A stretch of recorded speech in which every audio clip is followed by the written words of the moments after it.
Hi hello welcome. ಈ ದಿನ ನಾವು ಮಾವಿನಕಾಯಿಂದ ಒಂದು ಗೊಜ್ಜು ಮಾಡೋಣ. ಅಂದರೆ ಇದು ದೋಸೆ ಚಪಾತಿ ಎಲ್ಲದಕ್ಕೂ ಕೂಡ ನಂಚ್ಕೊಳ್ಳೋಕ್ಕೆ ಚೆನ್ನಾಗಿರುತ್ತೆ, ಮತ್ತು ಅನ್ನಕ್ಕೂ ಕೂಡ ಕಲಿಸ್ಕೊಂಡು ತಿನ್ನೋದಕ್ಕೂ ಕೂಡ ಚೆನ್ನಾಗಿರುತ್ತೆ. ಇವತ್ತು ರಾ ಮ್ಯಾಂಗೋಯಿಂದ ಒಂದು ಗೊಜ್ಜು ಮಾಡೋಣ. ಮತ್ತು ಮಾಡಿಟ್ಟರೆ ಅದನ್ನು ಒಂದು 4-5 ದಿವಸ ಇಟ್ಟರೂ ಏನೂ ಕೂಡ ಕೆಡೋದಿಲ್ಲ. ಈಗ ಮೊದಲಿಗೆ ಅದನ್ನು ಆರಿಸ್ಕೊಳ್ಳೋಣ.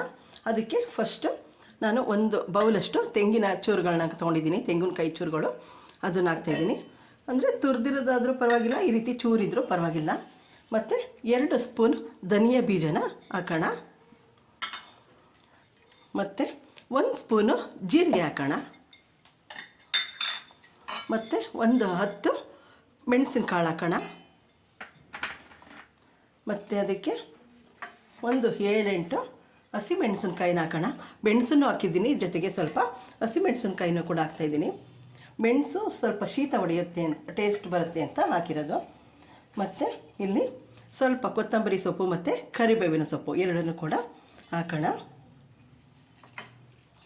ಮತ್ತು ಈಗ ಮಾವಿನಕಾಯಿನ ತುರಿದಿಟ್ಟಿದ್ದೀನಿ, ಅದನ್ನು ಕೂಡ ಮಿಕ್ಸಿ ಜಾರ್ಗೆ ಹಾಕಿ ಈಗ ಇಷ್ಟನ್ನು ಕೂಡ ಪೇಸ್ಟ್ ಮಾಡ್ಕೊಳ್ಳೋಣ. ಈಗ ರುಬ್ಬೋದಕ್ಕೆ 2 ಸ್ಪೂನು ಉಪ್ಪನ್ನು ಕೂಡ ಈಗಲೇ ಹಾಕೋಣ. ಅಂದರೆ ಈಗಲೇ ಉಪ್ಪು ಹಾಕಿದ್ರೆ ಅದು ಚೆನ್ನಾಗಿ ಹೊಂದ್ಕೊಳ್ಳುತ್ತೆ ಅಂತ. ನೋಡಿ, ಈ ರೀತಿ ಮಾವಿನಕಾಯಿನ ಸ್ವಲ್ಪ ರುಬ್ಕೊಂಡಿದ್ದೀನಿ. ಅಂದರೆ ತುಂಬ ನುಣ್ಣಗೆ ರುಬ್ಬೋದೇನು ಬೇಡ, ಸ್ವಲ್ಪ ತರತರೆಯಾಗಿ ರುಬ್ಕೊಂಡಿದ್ದೀನಿ. ಈಗ ಅದನ್ನು ಒಗ್ಗರಣೆ ಮಾಡೋಣ. ಈಗ ನಾನು ಒಲೆನ ಹಚ್ಚಿ ಒಂದು ಬಾಣಲಿನ ಇಟ್ಟಿದ್ದೀನಿ. ಅದಕ್ಕೆ ಒಂದು 3 ಸ್ಪೂನ್ ಎಣ್ಣೆನ ಹಾಕೋಣ. ಎಣ್ಣೆ ಸ್ವಲ್ಪ ಬಿಸಿ ಆಗಲಿ. ಅದಕ್ಕೆ ಒಂದು ಅರ್ಧ ಸ್ಪೂನು ಸಾಸಿವೆ ಹಾಕ್ತಾಯಿದ್ದೀನಿ. ಸಾಸಿವೆ ಚಟಪಟ ಅಂತ ಸಿಡಿಲಿ. ಸಾಸಿವೆ ಚಟಪಟ ಅಂತ ಇದೆ, ಅದಕ್ಕೆ ಸ್ವಲ್ಪ ಇಂಗನ್ನು ಹಾಕೋಣ. ಇಂಗು ಸಾಸಿವೆ ಎಲ್ಲ ಹೊಂದ್ಕೊಂಡಿದೆ. ಈಗ ಅದಕ್ಕೆ ನಾವು ಪೇಸ್ಟ್ ಮಾಡಿದ್ವಲ್ಲ ಆ ಮಸಾಲೆನ ಹಾಕೋಣ.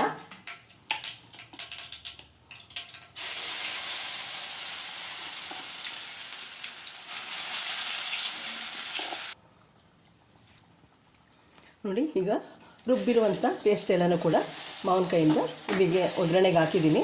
ಈಗ ಅದನ್ನೆಲ್ಲ ಎಣ್ಣೆಯಲ್ಲಿ ಹೊಂದ್ಕೊಳ್ಳೋ ರೀತಿ ಸ್ವಲ್ಪ ಕೈ ಆಡಿಸೋಣ.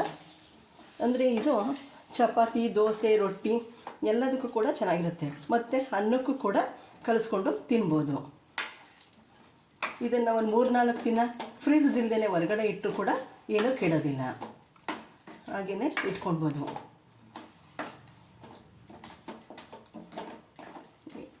ಅಂದರೆ ಬೇಕು ಅಂದರೆ ಇನ್ನೊಂದು ಸ್ವಲ್ಪ ಎಣ್ಣೆನ ಹಾಕ್ಕೊಳ್ಬೋದು. ಇದರಲ್ಲಿ ಉಪ್ಪು, ಹುಳಿ, ಖಾರ ಎಲ್ಲ ಅಂಶನೂ ಮಿಂಗಲ್ ಆಗಿರೋದ್ರಿಂದ ಒಳ್ಳೆ ಸಖತ್ತಾಗಿರುತ್ತೆ. ದೋಸೆ ಮತ್ತು ಚಪಾತಿ, ಇಡ್ಲಿಗೆ ಕೂಡ ಚೆನ್ನಾಗಿರುತ್ತೆ. ಇಡ್ಲಿಗೆ ಇದೊಂದು 2 ಸ್ಪೂನ್ ಹಾಕ್ಕೊಂಡು ಇದ್ರ ಜೊತೆ ಸ್ವಲ್ಪ ಮೊಸರು ಹಾಕ್ಬಿಟ್ಟು ಮಿಕ್ಸ್ ಮಾಡಿ ನಂಚ್ಕೊಂಡು ತಿಂದರೆ ಇಡ್ಲಿಗೂ ಕೂಡ ಚೆನ್ನಾಗಿರುತ್ತೆ. ಇದು 1 ನಿಮಿಷ ಸ್ವಲ್ಪ ಕುದೀಲಿ.